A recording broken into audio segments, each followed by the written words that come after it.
آپ اللہ سبحانہ تعالیٰ جنگ بدر کے حالات بتا کر ساتھ ساتھ مسلمانوں کی اصلاح فرما رہے ہیں، اور یہی طریقہ تھا قرآن میں سورہ آل عمران میں ہم نے دیکھا کہ اللہ تعالیٰ نے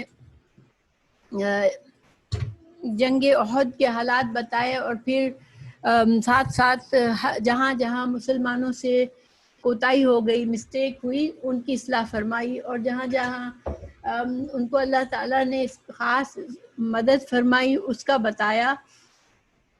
تو اسی طرح اب جنگ بدر کے حالات آ رہے ہیں ہمارے پاس کہ جنگ بدر میں کیا ہوا تھا۔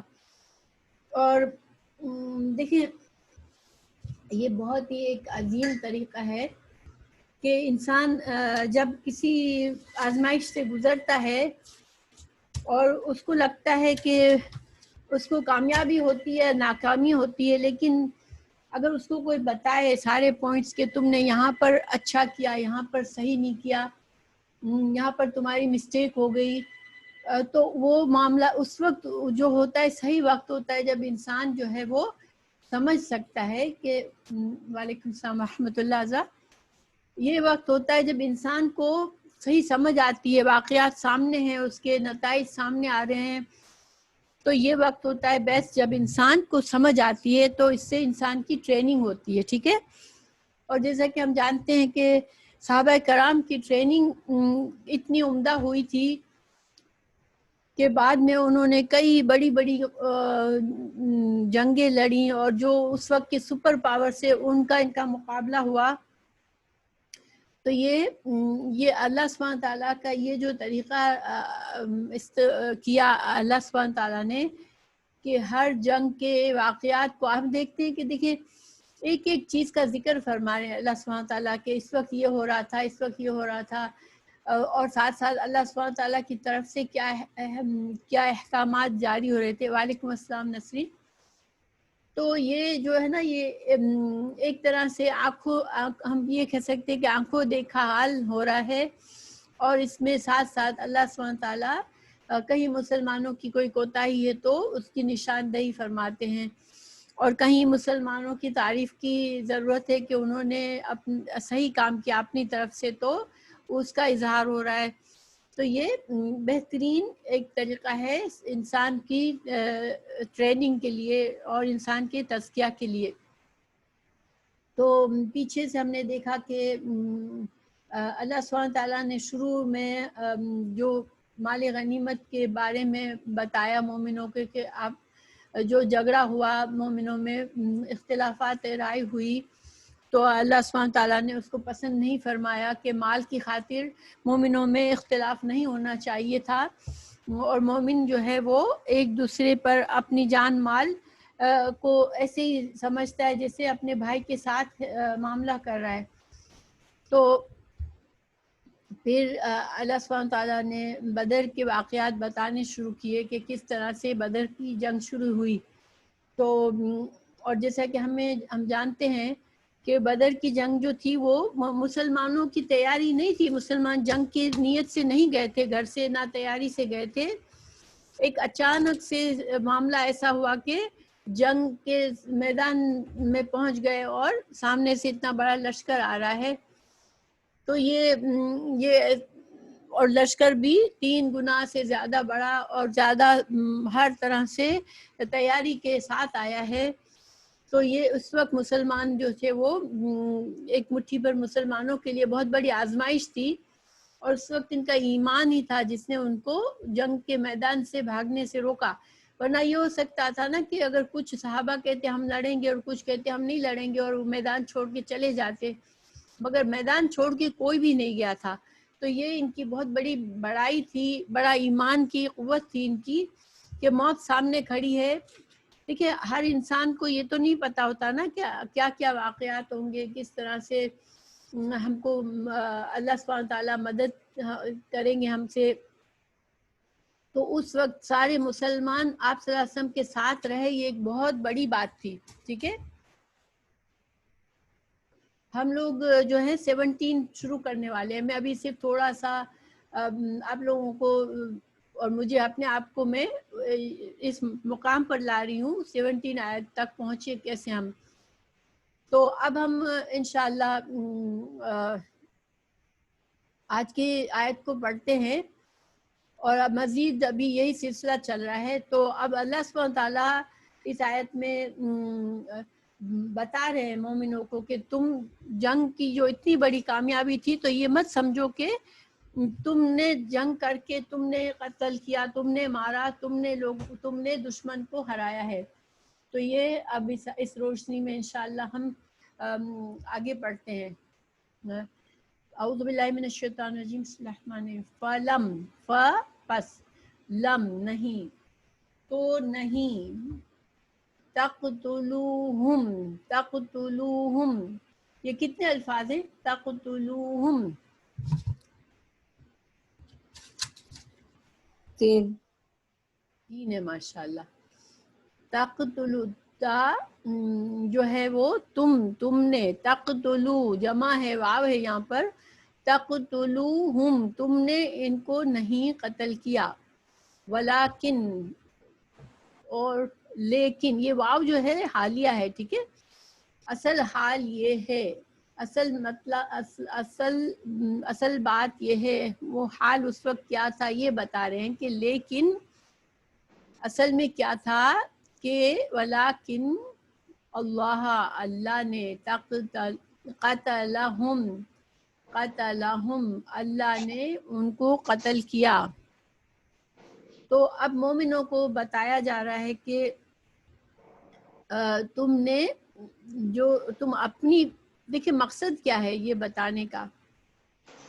بعض اوقات ہوتا ہے کہ انسان بہت بڑی کامیابی بہت تھوڑی سی محنت سے حاصل کر لیتا ہے. تو کیا ہوتا ہے، جیسے ہم بعض اسٹوڈنٹس بہت ہی آسانی سے شروع کی کلاسز پاس کرتے ہیں تو ان کے اندر کیا ہو جاتا ہے، تھوڑا اوور کانفیڈنس آ جاتا ہے.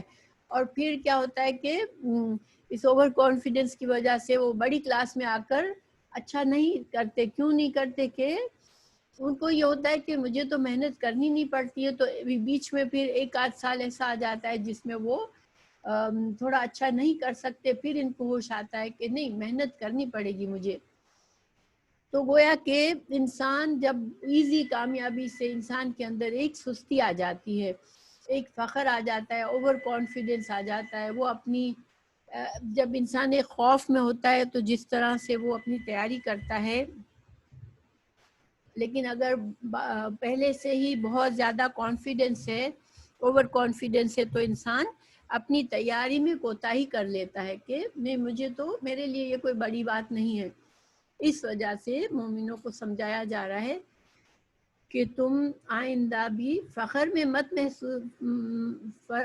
میں مت مبتلا ہو جانا، کیونکہ یہ خاص نعمت تھی اللہ کی طرف سے. اللہ ہی تمہارے ساتھ، جیسے اللہ کے فرشتے بھی لڑ رہے تھے، اللہ کی مسلسل مدد آ رہی تھی. اور ہم نے پچھلی آیات میں دیکھا نا کہ کتنی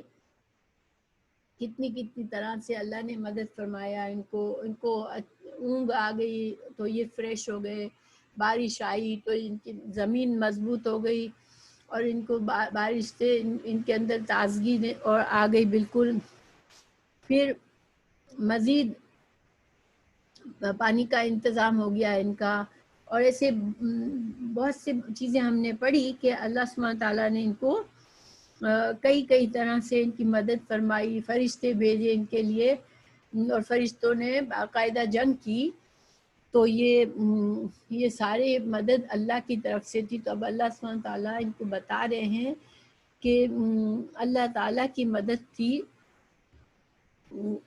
تم جو ہو تمہارے بس کی بات نہیں تھی. جس طرح سے تم بے سر و سامان تھے، چھوٹی سی تعداد تھی تمہاری، تو تمہارے بس کی بات نہیں تھی کہ تم اتنے بڑے لشکر کو شکست دے سکتے. مگر یہ اللہ سبحانہ تعالیٰ کی مدد تھی تم پر. اور اللہ تعالیٰ ہی سمجھ لے کہ اللہ تعالیٰ نے قتل کیا، اللہ تعالیٰ نے ان کو مارا. اور یہ مطلب نہیں ہے کہ اللہ، نعوذ باللہ، یہ عقیدہ تو صحیح نہیں ہے کہ انسان سوچے کہ اللہ تعالیٰ خود دنیا میں اللہ کا نزول نہیں ہوتا ہے ہر موقع پر، لیکن اللہ تو اپنے عرش پر ہے، مگر اللہ سبحانہ تعالیٰ کو تو اسباب کے بغیر بھی اللہ تعالیٰ کر سکتا ہے، اور مسلمانوں کو بہت سی ایسے چیزیں مہیا کر دی اللہ تعالیٰ نے کہ ان کو کامیابی ہوئی۔ پھر اللہ تعالیٰ فرما رہے ہیں وما رمیتا، اور نہیں رمیتا، رما ہم رمی کرتے ہیں نا، جب ہم حج کے لیے جاتے ہیں تو رمی کرتے ہیں۔ رمی کیا ہوتی ہے؟ پتھروں کو پھینکتے تھے ہم، ٹھیک ہے، پتھروں کو شیطان پر کنکریاں مارتے ہیں، تو وما رمیتا، تو نہیں آپ نے پھینکی، اذ جب، رمیتا جب آپ نے پھینکی، ولیکن لیکن، اللہ نے رما، اللہ نے پھینکا ہے۔ تو اس میں اب رسول اللہ صلی اللہ علیہ وسلم کو بھی بتایا جا رہا ہے کہ جب آپ نے، ہوا یہ تھا کہ جب آپ صلی اللہ علیہ وسلم بدر کے میدان میں بہت زیادہ ظاہر آپ کو فکر تھی، تو آپ دعائیں کر رہے تھے ساری رات۔ پیچھے ہم نے سبق میں پڑھا حضرت علی کی روایت سے کہ okay you had hard time class کے لیے سیدہ یا رمی میں اوکے ہاں، رمی از اے ٹف ون۔ تو بہرحال تو رسول اللہ صلی اللہ علیہ وسلم جو تھے وہ ساری رات رو رو کے دعا کرتے رہے، جبکہ مسلمانوں کو اللہ سبحانہ تعالیٰ نے ایک سکون کی نیند دے دی تھی۔ تو اللہ تعالیٰ جب آپ صلی اللہ علیہ وسلم اپنی دعا سے فارغ ہوئے تو حضرت جبرائیل علیہ السلام آئے اور انہوں نے آپ کو مشورہ دیا کہ آپ یہ کنکریاں اٹھا کر ان کی طرف پھینکے۔ تو رسول اللہ صلی اللہ علیہ وسلم نے دونوں ہاتھوں میں مٹی اٹھائی اور آپ صلی اللہ علیہ وسلم نے فرمایا شاہت الوجوہ، شاہت الوجوہ، یہ بدعا دیا آپ نے کہ چہرے بگڑ جائے، کہ دشمنوں کے چہرے بگڑ جائیں۔ تو ہوا یہ کہ اللہ تعالیٰ نے اس مٹی کو پورے لشکر میں، دیکھیں ہزار سے زیادہ، 1000 کے قریب لوگ تھے، ہر کسی کی آنکھوں میں وہ مٹی گئی، ان کے نتنوں میں گئی، اور وہ اب آنکھوں میں کنکر گھس جاتے ہیں، اگر چھوٹی چھوٹی ریت گھس جاتی ہے تو آپ کو پتہ ہے کتنی تکلیف دہ ہوتی ہے کہ انسان آنکھیں کھول ہی نہیں سکتا۔ تو یہ جنگ کے میدان میں جب دشمن سے مقابلہ ہو رہا ہے، ایسے میں اگر ساری فوج کی آنکھوں میں یہ کنکریاں چلی گئی تو یہ ایک بہت بڑی مدد تھی اللہ کی طرف سے۔ تو اللہ تعالیٰ فرما رہا ہے کہ آپ نے نہیں پھینکی بلکہ اللہ نے پھینکی ہے۔ تو اس کا یہ مطلب نہیں تھا دیکھیں اس کا یہ مطلب ہے کہ آپ صلی اللہ علیہ وسلم نے ایک عمل کیا اور اللہ نے اس عمل کو آگے پہنچا دیا اپنی قدرت سے، ورنہ کوئی انسان اسی طرح سے پھینکے تو اتنے بڑے لشکر کی آنکھوں میں نہیں جا سکتا تھا۔ لیکن بعض لوگوں نے اس سے غلط عقیدہ نکالا کہ اللہ تعالیٰ ہمیں یہ بتا رہے ہیں کہ رسول اللہ صلی اللہ علیہ وسلم جنگ بدر میں رسول اللہ صلی اللہ علیہ وسلم کے ذات میں اللہ موجود تھے۔ نعوذ باللہ، یہ بہت غلط عقیدہ ہے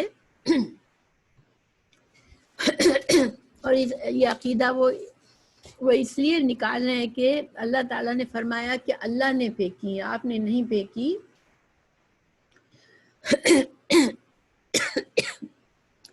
تو اس وجہ سے انہوں نے یہ غلط عقیدہ، اس کو وحدت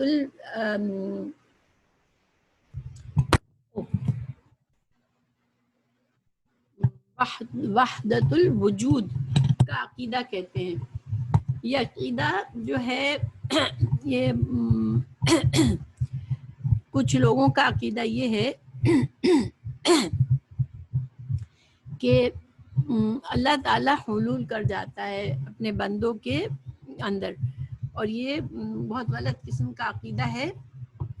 اور یہ جب عقیدہ لوگ رکھتے ہیں تو پھر کچھ لوگوں کو وہ اس طرح سمجھتے ہیں کہ وہ اب اتنے آگے بڑھ چکے ہیں عبادات میں کہ اب اللہ کی ذات ان کے اندر حلول کر گئی ہے.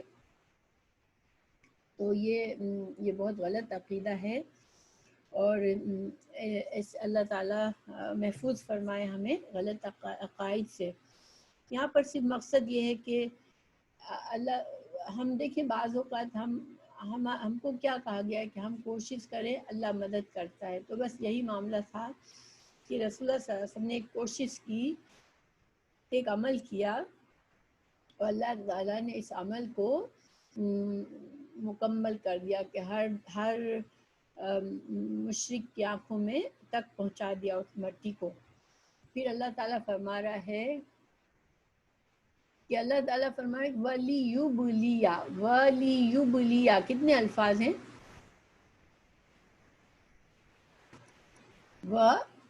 وَلِيُبْلِيَ تین ماشاء اللہ.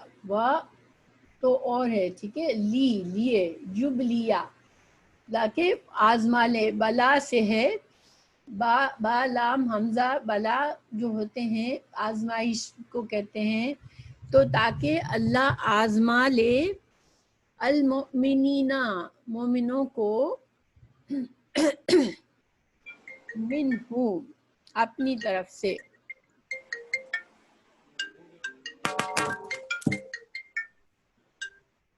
اللہ تعالیٰ اپنی طرف سے آزما لے مومنوں کو، بلاءً آزمانا، حسناً اچھا.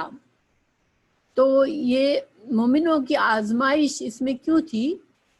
اللہ تعالیٰ فرما رہے ہیں کہ مومنوں کو آزما لے اللہ حسناً، حسن کہتے ہیں خوبصورت.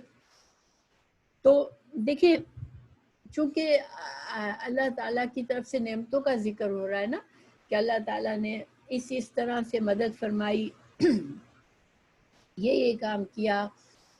تو یہ سب کیا تھا؟ یہ اللہ تعالیٰ کی نعمت تھی مومنوں پر کہ مومن جو ہے اللہ کی ان ساری مدد سے مومن کامیاب ہوئے تھے. تو ایک نعمت ملی، اللہ تعالیٰ نے رسول اللہ صلی اللہ علیہ وسلم اور مومنوں کو ایک نعمت دی. وہ نعمت کیا تھی؟ کہ ایک عظیم الشان فتح دی ان کو. تو اللہ تعالیٰ فرما رہا ہے کہ یہ ایک آزمائش. تو آزمائش کیوں؟ آزمائش تو ہم سمجھتے ہیں کہ جب کوئی تکلیف آتی ہے تو آزمائش ہوتی ہے. یہاں تو مومنوں کو بہت سارے انعامات اور مدد دی گئی بہت طریقوں سے، تو اس کو پھر آزمائش کیوں کہا گیا؟ کسی کو پتہ ہے کہ آزمائش جو ہے ہماری نظر میں آزمائش کیا ہوتی ہے؟ انسان بہت بیمار ہو جاتا ہے، فائنانشیل ٹربل میں آ جاتا ہے، تو ہم کیا کہتے ہیں کہ ایک آزمائش آ گئی اللہ کی طرف سے. مگر یہاں تو فائدہ ہی فائدہ تھا مومنوں کے لیے. تو دیکھیں آزمائش کا لفظ عربی زبان میں، اور اللہ سبحانہ تعالیٰ جو ہے کی طرف سے آزمائش دو طرح کی ہوتی ہے.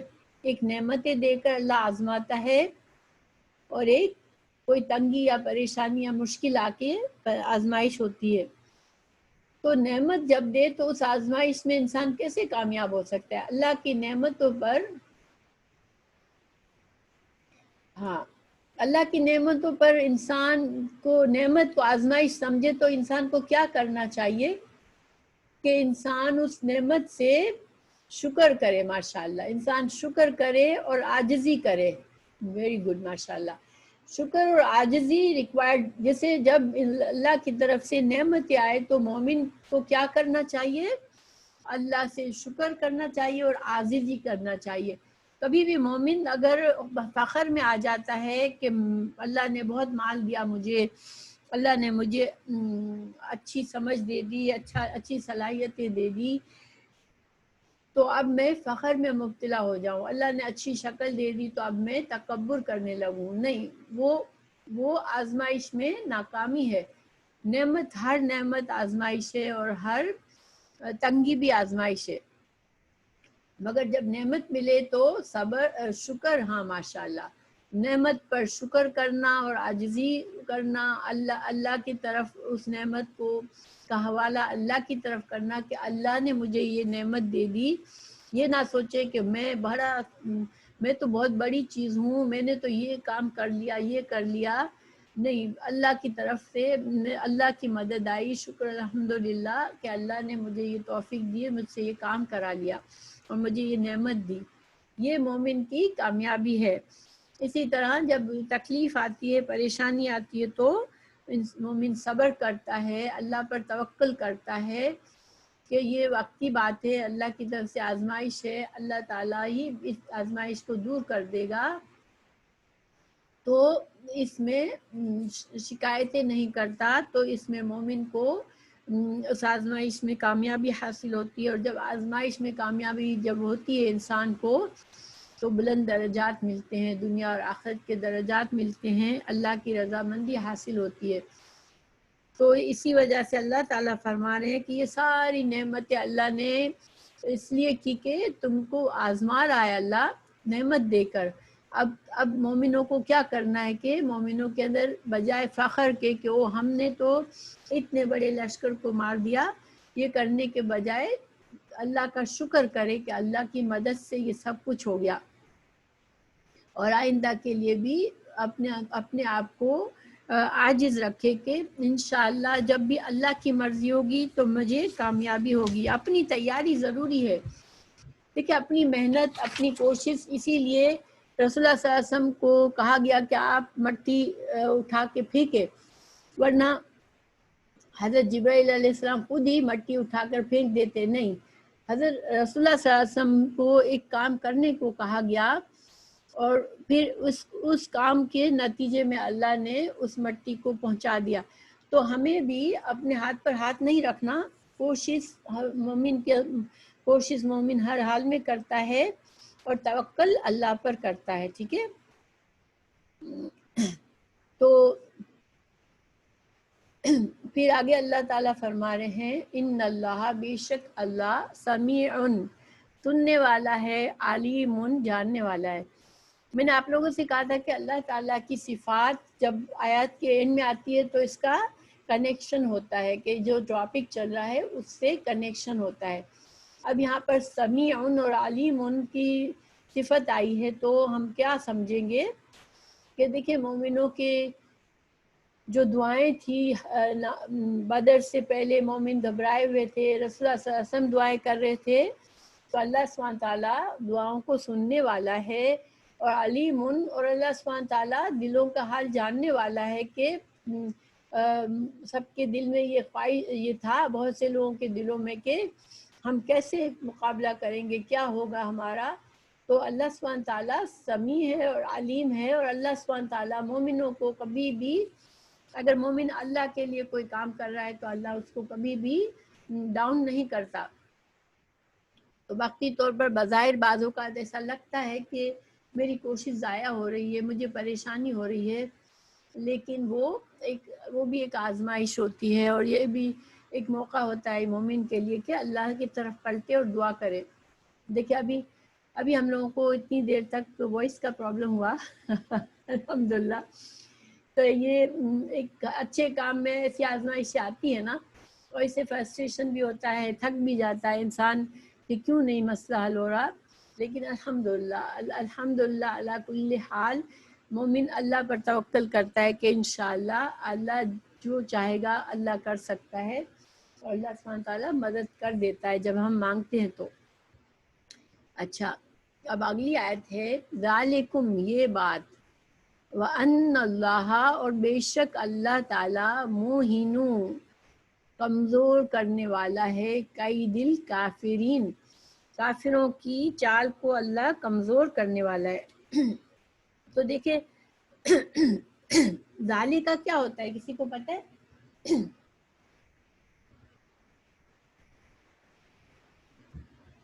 ذالک اسم و اشارہ کہتے ہیں، میں نے آپ کو بہت پہلے سکھایا تھا. ہاں ماشاءاللہ، اسم و اشارہ تو کسی چیز کی طرف اشارہ کرتے ہیں تو ذالکہ کہتے ہیں. اب ذالکہ یہاں پر کس طرف اشارہ ہو رہا ہے؟ ہاں ماشاءاللہ، یہاں پر اشارہ ہو رہا ہے وہ جو ساری چیزیں اللہ نے پیچھے بتائیں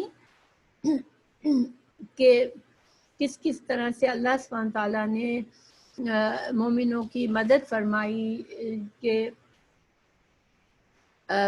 مومنوں کو اچھی نیند سوئے، مومن بارش کا آنا، مومنوں کو اونگ کا آنا، اسی طرح یہ مٹی سے ہر کافر کے آنکھوں میں مٹی کا جانا، اور فرشتوں کی مدد کرنا، یہ ساری اس کی طرف اشارہ ہے کہ یہ ساری نعمتیں اللہ تعالیٰ نے کیوں کی، وَأَنَّ اللَّهَ بے شک اللہ تعالیٰ، کیونکہ بے شک اللہ تعالیٰ موہنو کمزور کرنے والا ہے، قیدی چال الکافرین کافروں کی۔ تو یہاں کافروں کی چال کیا تھی کہ دیکھیں جب ہوا یہ تھا کہ ابو سفیان کو جب پتہ چلا کہ رسول اللہ صلی اللہ علیہ وسلم قافلے کے لیے نکل رہے ہیں، کیونکہ ان کے جاسوس ہوتے تھے تو ان کو فوراً ایک دوسرے کی بات پتہ چل جاتی تھی، تو ابو سفیان جو ہے اپنا راستہ بدل کر سمندر ساحل کی طرف سے چلا گیا لمبا راستہ لے کر۔ تو جب اس کو خطرہ محسوس ہوا تھا تو اس نے پیغام بھیجا تھا مکہ میں ابو جہل کو کہ مجھے ہیلپ کی ضرورت ہے، کیونکہ رسول اللہ صلی اللہ علیہ وسلم قافلے کی طرف آج آنے کے ارادہ رکھتے ہیں۔ تو ابو جہل نے تمام لوگوں کو خوب ورغلایا، اور دیکھیں تمام لوگوں کا مال تھا اس میں، ٹھیک ہے، مکہ کے ہر گھر سے انہوں نے مال، ہوتا یہ تھا ہر شخص اپنا جو تھوڑا بہت مال ہوتا تھا وہ اس تجارتی قافلے کو دے دیتے تھے، اور پھر جو نفع ہوتا تو ان کو پروفٹ ملتا تھا۔ تو اب ظاہر ہے سب کا انٹرسٹ تھا کہ ہمارا مال ہے اور قافلے پر حملہ ہونے والا ہے، تو جو لڑنا نہیں چاہتا تھا وہ بھی تیار ہو گیا، ورنہ بہت سے گھرانے ایسے تھے مکہ میں جو مسلمانوں سے جنگ نہیں کرنا چاہتے تھے، کیونکہ ان کے اپنے بچے، ان کے کسی کا بیٹا مسلمان ہو چکا تھا، کسی کا بھائی مسلمان ہو چکا تھا، کسی کا باپ مسلمان ہو چکا تھا، کسی کا چاچا مسلمان تھا، تو وہ اپنے خاندان کے لوگوں کے سامنے تلوار نہیں اٹھانا چاہ رہے تھے بہت سے لوگ، کیونکہ ہر کوئی ابو جہل جیسا نہیں تھا۔ تو ابو جہل نے کیا چال چلی کہ جب ابو سفیان بچ کر نکل گیا تو اس نے میسج بھیجا کہ اب جنگ کی ضرورت نہیں ہے، اب میں بچ گیا ہوں، میں اب سیف ہوں۔ تو ابو جہل نے اس کے باوجود لوگوں کو اس بات سے جنگ سے روکا نہیں، اور بلکہ سب کو انکریج کرتا رہا کہ تو سب جوش و خروش کے ساتھ اس کے ساتھ گئے۔ حالانکہ تھا یہ کہ اگر ابو جہل بتا دیتا سب کو کہ نہیں اب ہمارا قافلہ سیف ہے تو شاید بہت سے لوگ جنگ پر نہ جاتے، لیکن ابو جہل کی یہ چال تھی کہ سب کو خوب بھڑکایا اور سب لوگ جنگ کے لیے آ گئے تھے۔ تو اللہ تعالیٰ فرما رہے ہیں کہ ان کی چالوں کو، دشمن کی چالوں کو اللہ سبحانہ تعالیٰ سمجھتا ہے، اور اللہ تعالیٰ ان کی چالوں کو توڑ دیتا ہے، ان کو کامیاب نہیں ہونے دیتا۔ چونکہ مسلمانوں کو ذلیل کرنے کی اور مسلمانوں کو ختم کرنے کی نیت سے یہ لوگ پلاننگ کر کے آئے تھے، تو اللہ سبحانہ تعالیٰ نے فرماتا ہے کہ جو لوگ مسلمانوں کو ختم کرنے کی پلاننگ کریں گے تو پھر اللہ بھی ان کے خلاف پلاننگ کرے گا۔ ہاں بالکل، موہن، وہن کا مطلب ہوتا ہے کمزور، ٹھیک ہے، تو یہ ہم کہتے ہیں مائن مہین، جب انسان کی تخلیق کی بات ہوتی ہے تو انسان کے بارے میں اللہ نے فرمایا کہ اس کو ایک مہین پانی سے ہم نے بنایا، کمزور پانی کے قطرے سے ہم نے انسان کی تخلیق شروع کی، تو یہ وہنا یہی ہے، ٹھیک ہے۔ پھر آگے ہے اللہ تعالیٰ فرما رہے ہیں ان اگر تستفتحو، یہاں پر تا کا مطلب تو میں، سین اور تا کیوں آتا ہے؟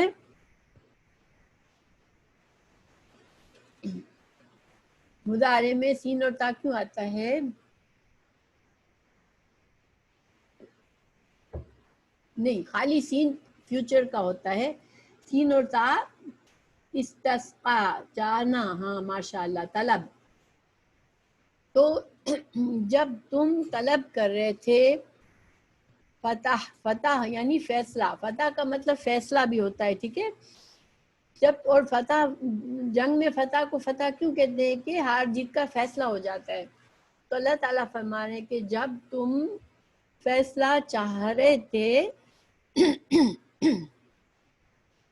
یعنی یہاں خطاب کافروں سے ہے کہ تم جو تھے فیصلہ چاہتے تھے، فقد تو تحقیق جاءکم آ گئی تمہارے پاس الفتح، فیصلہ. اب اس کا کیا مطلب ہے اس آیت کا؟ تو اس کی تفسیر میں کچھ احادیث بیان کی جاتی ہیں کہ یہ جو تھے اللہ تعالیٰ فرما رہے ہیں کہ اگر تم اللہ تعالیٰ سے مدد طلب کرتے اور اسی سے فیصلہ کروانا چاہتے ہو تو وہ تمہارے اور تمہارے مومن دشمنوں کے درمیان فیصلہ فرما دے، تو تمہارے پاس وہ چیز آ گئی ہے. تو اس کا مطلب یہ ہے، محمد بن اسحاق، یہ زہری کی روایت ہے کہ ابو جہل نے بدر کے دن یہ دعا کی تھی کہ اے اللہ، ہم میں سے جو شخص رشتوں کو زیادہ توڑنے والا ہے اور ہمارے سامنے غیر معروف بات پیش کرنے والا ہے تو اسے آج صبح ہلاک کر دے. اب دیکھیں کتنی یعنی انسان کی سمجھ کتنی خراب ہو جاتی ہے جب وہ ایمان نہیں لاتا اور ہٹ درمی سے کفر پر جمع رہتا ہے، کہ وہ اللہ سے یہ کہنے کے بجائے کہ اللہ اگر یہ سچا دین ہے تو مجھے ہدایت دے دے، ٹھیک ہے نا. صحیح بات تو یہی ہوتی ہے کہ اگر یہ سچ ہے تو مجھے توفیق دے دے کہ میں بھی مان لوں. اس کے بجائے اس نے یہ کہا کہ جو اس کو ہلاک کر دے جو سچ پر نہیں ہے، ٹھیک ہے، جس کی بات سچ نہیں ہے اس کو ہلاک کر دے. وہ اپنے ہی لیے بددعا کر کے گیا تھا. تو اسی طرح دوسری روایت ہے امام احمد کی کہ جب دونوں فوجیں ایک دوسرے کے سامنے مد مقابل سفارہ ہوئی تو ابو جہل نے کہا اے اللہ، ہم میں سے جو شخص رشتوں کو زیادہ توڑنے والا اور ہمارے سامنے غیر معروف بات پیش کرنے والا ہے اسے آج صبح ہلاک کر دے. تو یعنی کہ فیصلہ کس نے طلب کیا تھا؟ ابو جہل نے. تو اللہ تعالیٰ فرما رہے ہیں کہ اگر تم فیصلہ چاہتے ہو تو اللہ نے فیصلہ کر دیا، اللہ نے مسلمانوں کو فتح دے دی. اس کا مطلب ہے کہ مسلمان حق پر تھے تو اللہ نے تم کو ہلاک کیا اور مسلمانوں کو فتح دے دی. ایک اور بھی اس کے بارے میں قول ہے کہ مشرکین جب مکہ سے نکل رہے تھے تو انہوں نے غلاف کعبہ کو پکڑ لیا اور اللہ تعالیٰ سے مدد طلب کرتے ہوئے کہنے لگے اے اللہ، دونوں لشکروں میں سے اعلیٰ، دونوں جماعتوں میں سے زیادہ معزز اور دونوں قبیلوں میں سے بہتر کو فتح اور نصرت عطا کرنا. تو گویا کہ مشرکین جو تھے زیادہ یعنی اور مشکل، ابو جہل کے علاوہ بھی جو دوسرے لوگ تھے انہوں نے بھی کعبہ کے غلاف کو پکڑ کر یہ دعا کی تھی، کیونکہ یہ جانتے تھے کہ کعبہ اللہ کا گھر ہے. وہ اللہ کو مانتے تھے، یہ نہیں کہ اللہ کو نہیں مانتے تھے، طواف بھی کرتے تھے اللہ کے لیے، لیکن ساتھ ساتھ شرک بھی کرتے تھے اور بتوں کو بھی رکھا تھا. تو ایک اللہ کو ماننے پر تیار نہیں تھے. ان کو یہ تھا بس جو ہمارے اتنے سارے الہ ہیں ہمیں وہی بہتر ہے. تو اللہ تعالیٰ نے یہ جواب دیا کہ تم نے فتح مانگی تو لو، اب تم نے فیصلہ مانگا تو لو، اللہ کا فیصلہ آ گیا ہے. اسی طرح کچھ لوگ کہتے ہیں کہ قرآن میں سورہ انفال کی آیت 32 ہے کہ اور جب انہوں نے کہا اے اللہ، اگر یہ قرآن تیری طرف سے برحق ہے تو ہم پر آسمان سے پتھر برسا یا ہم پر دردناک عذاب لیا. تو گویا کہ یہ تو قرآن میں کی آیت ہے. تو اللہ تعالیٰ نے ان کی جو دعا تھی اس کو بھی لکھا ہے کہ قرآن میں موجود ہے وہ بھی، کہ وہ اللہ سے اس طرح دعا مانگتے تھے کہ اگر یہ قرآن برحق ہے تو ہم پر آسمان سے پتھر برسا. دیکھیں یہ تو اس دعا سے بھی لگتا ہے کہ انسان کی عقل ختم ہو جاتی ہے، ورنہ انسان کہے اگر یہ قرآن برحق ہے تو ہمیں توفیق دے دے کہ ہم اس کو مان لیں۔ بہرحال اب اللہ تعالیٰ مزید فرما رہے ہیں، یعنی کہ جو کچھ بھی تھا یہ دعا کافروں کی تھی اور وہ فیصلہ چاہتے تھے اللہ سے، تو اللہ تعالیٰ نے فرمایا کہ بدر میں نے فیصلہ بتا دیا تم کو۔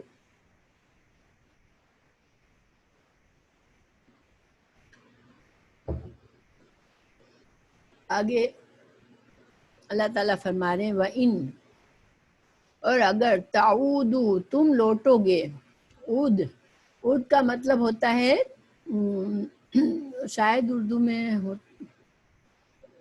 تم اگر لوٹو گے تو نعود، تو ہم بھی لوٹیں گے۔ ولن تغنی، تو اس کا کیا مطلب ہے اگر تم لوٹو گے، یعنی کہ اگر تم نے آئندہ پھر اسی طرح سے مسلمانوں کو ختم کرنے کے لیے تم نے چالیں چلی، تم نے اگر بڑا لشکر لے کر آؤ گے تو پھر ہم بھی مسلمانوں کی مدد کریں گے، یعنی اللہ تعالیٰ ان کو تنبیہ کر رہا ہے آئندہ کے لیے، یعنی اگر تم کفر اور دلالت کا مظاہرہ کرو گے تو ہم بھی دوبارہ تم سے اسی طرح سلوک کریں گے، ٹھیک ہے۔ یہ سورہ بنی اسرائیل آیت نمبر 17 میں بھی یہ بات اللہ نے فرمائی ہے کہ اگر تم اپنے گناہوں پر لوٹو گے، اپنی شرارت پہ، اپنی حد درمی پہ لوٹو گے تو ہم بھی تم سے ایسا ہی سلوک کریں گے۔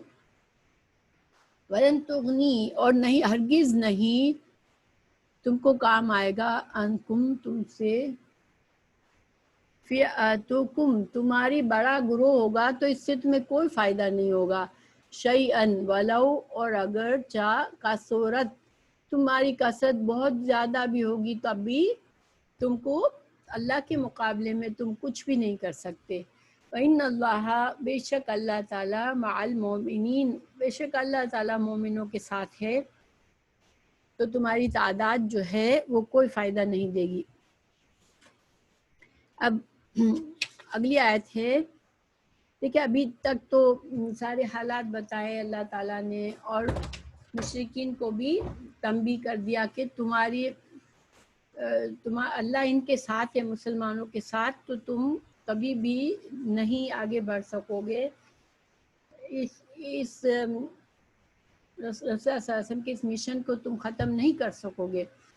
اب مومنوں کو سمجھایا جا رہا ہے، ٹھیک ہے، اگلی آیت میں۔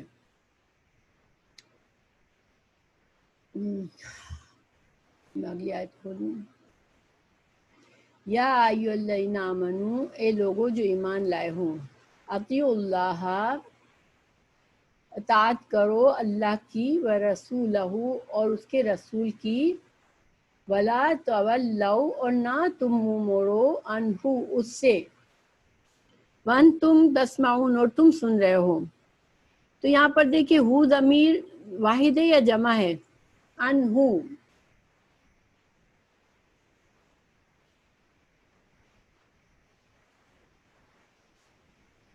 واحد ہے، مگر اوپر جو ہے اللہ اور اللہ کے رسول کی اطاعت کرو، یہ واحد ہے یا جمع ہے؟ ایک اللہ کی اطاعت کی بات ہے یا دو کی اطاعت کی بات ہے؟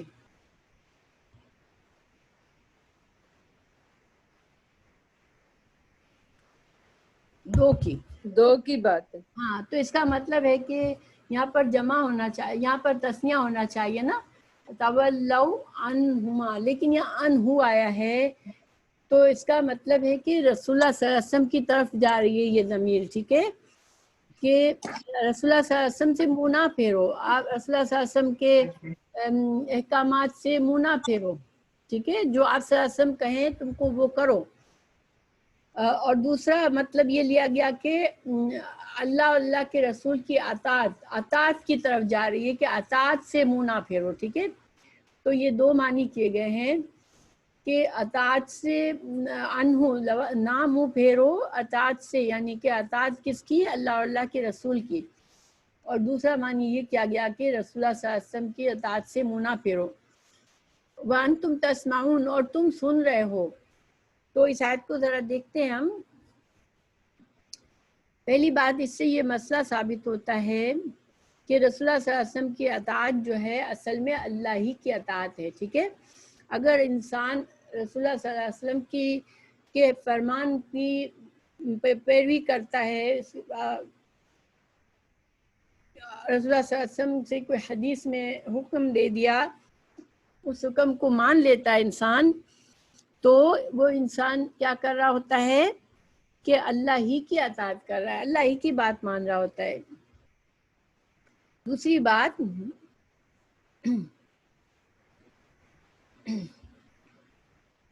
شروع میں سورہ انفال میں پہلی آیت میں بھی سیم بات کی گئی تھی کہ جب انفال کی بات ہوئی کہ تم انفال جو ہے وہ مال غنیمت کا جو خرچ کرنا یہ اللہ کی رسول صلی اللہ علیہ وسلم کی مرضی پر ہے، اور تم کو صرف اطاعت کرنی ہے اللہ اور اللہ کے رسول صلی اللہ علیہ وسلم کی۔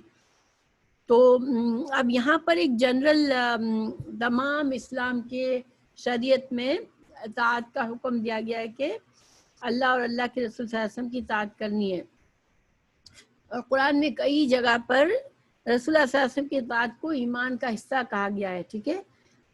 تو آپ دیکھیں کہ اگر جو لوگ کہتے ہیں کہ بہت سے لوگ کہتے ہیں کہ حدیث سے ہمیں کوئی حکم ہے تو آپ ہمیں قرآن سے بتائیں، حدیث سے نہ بتائیں، اور یہ جو ہے بہت زیادہ عام ہے یہ بات کہ اچھے بھلے نماز پڑھنے والے مسلمان بھی بعض اوقات کہتے ہیں حدیث کا ہمیں اتنا بھروسہ نہیں ہے، حدیث ریلائبل ہوتی ہے نہیں ہوتی، آپ قرآن سے ہمیں حکم بتائیں۔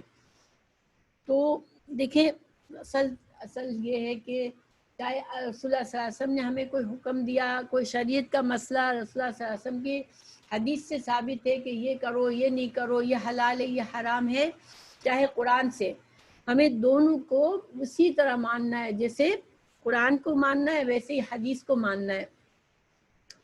قرآن اور حدیث میں فرق کیا ہے کہ قرآن کی تلاوت کا اجر و ثواب ہے، قرآن اللہ کا کلام ہے تو اس کی جو ہے وہ ایک ایک لفظ کا ہمیں اجر ملتا ہے، حدیث کے ایک ایک لفظ پڑھنے کا اجر نہیں ہے۔ عبادت کے طور پر حدیث کی تلاوت نہیں ہوتی، مگر جہاں تک احکامات کو ماننے کی بات ہے تو قرآن اور حدیث دونوں ایک ہی ہے، ٹھیک ہے۔ کیونکہ رسول اللہ صلی اللہ علیہ وسلم اپنی دل سے اپنی مرضی سے تو احکامات دیتے ہی نہیں تھے، شریعت کا ہر حکم اللہ کی مرضی سے ہوتا تھا۔ تو قرآن اور حدیث میں فرق اگر کرنا ہے تو ہم کہاں کریں گے؟ صرف عبادات کے طور پر کہ قرآن کے ہر لفظ کا اجر ہے، قرآن کو پڑھنا برکت ہے، اور قرآن کے ہر لفظ پر ہمیں 3 نیکیاں ملتی ہیں، اور قرآن اللہ کے الفاظ ہیں، اللہ کا کلام ہے، اور حدیث جو ہے وہ وہی ایسی وہی ہے جو وہی جلی کہتے ہیں، جیسے چھپی ہوئی وہی، اور اس وحی کو حدیث کہتے ہیں کیونکہ وہ آپ صلی اللہ علیہ وسلم کے الفاظ سے ہم تک پہنچی ہے، لیکن احکامات کے لحاظ سے دونوں میں کوئی فرق نہیں ہے۔ ہاں، کوئی انسان یہ کہے کہ میں اللہ کی اطاعت پر تیار ہوں مگر رسول اللہ صلی اللہ علیہ وسلم کی اطاعت میں اتنا شیور نہیں ہوں، تو وہ اس شخص کا ایمان پھر قابل قبول نہیں ہے، کیونکہ اللہ تعالیٰ نے واضح کر دیا کہ اللہ کی اطاعت اور رسول صلی اللہ علیہ وسلم کی اطاعت ایک ہی چیز ہے، اور یہ ضمیر بھی ہمیں بتا رہی ہے کہ یعنی دونوں کی اطاعت کا کہہ کر اللہ نے صرف ایک ہی ضمیر سے بتایا، گویا کہ اطاعت جب آتی ہے تو کوئی فرق نہیں ہے، دونوں کی اطاعت لازمی ہے۔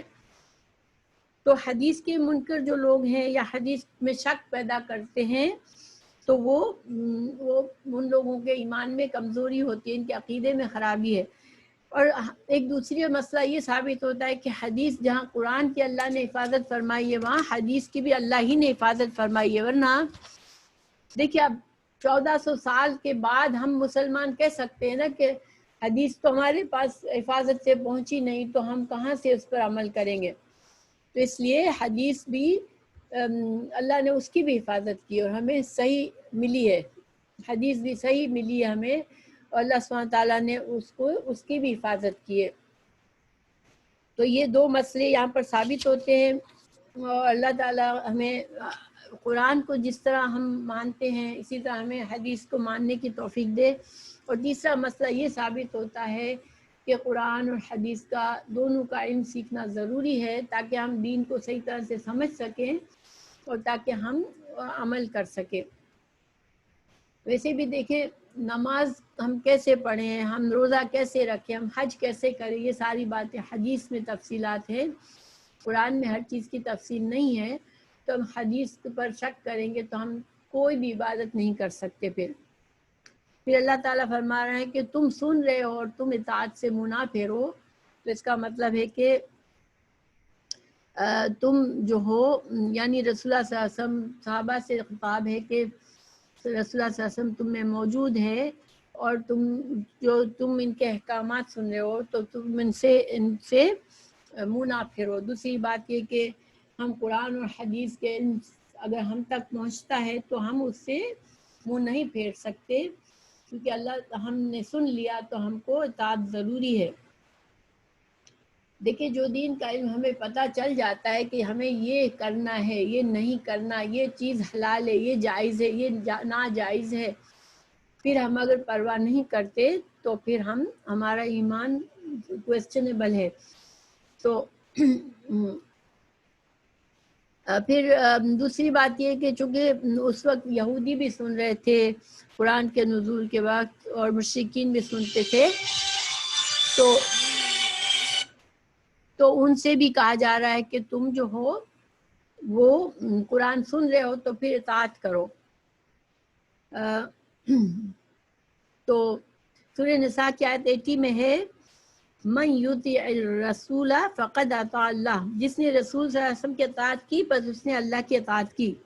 تو گویا رسول اللہ صلی اللہ علیہ وسلم کی اطاعت اللہ ہی کی اطاعت ہے. ٹھیک ہے، اور انشاءاللہ ہم سب اس پر عقیدہ ہمارا یہی ہے کہ رسول اللہ صلی اللہ علیہ وسلم کی اطاعت بھی ضروری ہے.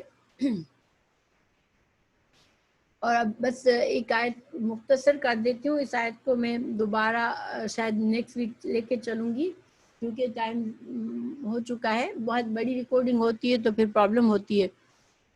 تو ولا تکونوا، اور نہ تم ہو جاؤ کالذین، ان لوگوں کی طرح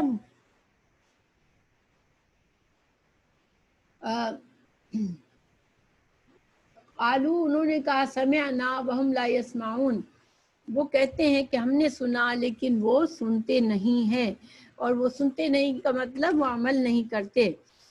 تو یہ جو ہے یہود کے بارے میں اللہ تعالیٰ نے سورہ نساء میں فرمایا 46 آیت میں وَيَقُولُونَ سَمِعْنَا وَعَصَيْنَا، کہ وہ کہتے تو ہیں کہ ہم نے سنا لیکن ان کے عمل جو ہے ان سے نافرمانی کرتے ہیں.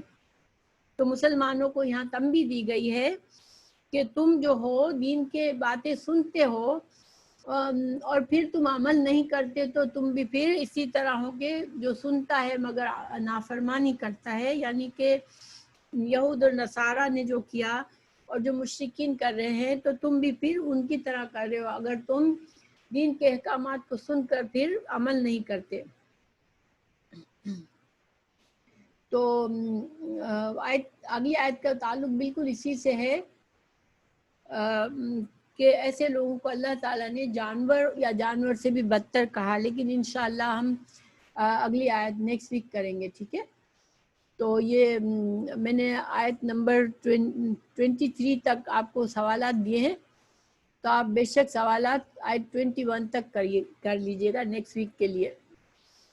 تو آج کے لیسن میں کسی کو کوئی کامنٹ کرنا ہے یا کوئی سوال ہے تو پلیز بتا دیں.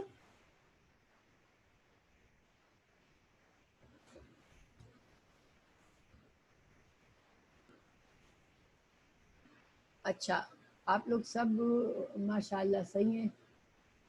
کوئی سوال؟ الحمدللہ کافی کلیئر تھا سب. ٹھیک ہے، ریکارڈنگ کو میں نے روک دیا ابھی. ماشاءاللہ، جزاک اللہ یاد کرانے کا. تو ٹھیک ہے انشاءاللہ اب ہمارا کچھ ہوا، ہماری جو پکنک کل کی ہے پکنک، کل کی ہے. ایکسکیوز میں آپ کی بات کاٹتی ہوں، میری اپوائنٹمنٹ کے لیے جانا ہے، میں آپ سے اجازت چاہوں گی. ٹھیک ہے پسیا، ٹھیک ہے، جزاک اللہ خیر. السلام علیکم ورحمۃ اللہ. السلام علیکم، شکریہ، معذرت آپ سے بات کاٹنے. ہاں نہیں کوئی بات نہیں. نسیمہ ریکارڈنگ چھوڑ. ہاں ریکارڈنگ آف کر دی ہے میں نے. نہیں کیے؟ ہاں نہیں کر دی. اوکے ہو گئی. ہو گئی ہے. تو تو کیا ڈیسائیڈ ہوا ہے؟ ریڈ ڈاٹ آ رہا ہے. ریڈ ڈاٹ آ رہا ہے نہیں، ریکارڈنگ تو یہاں پر پاز پہ ہے. اوکے سوری پاز ہے.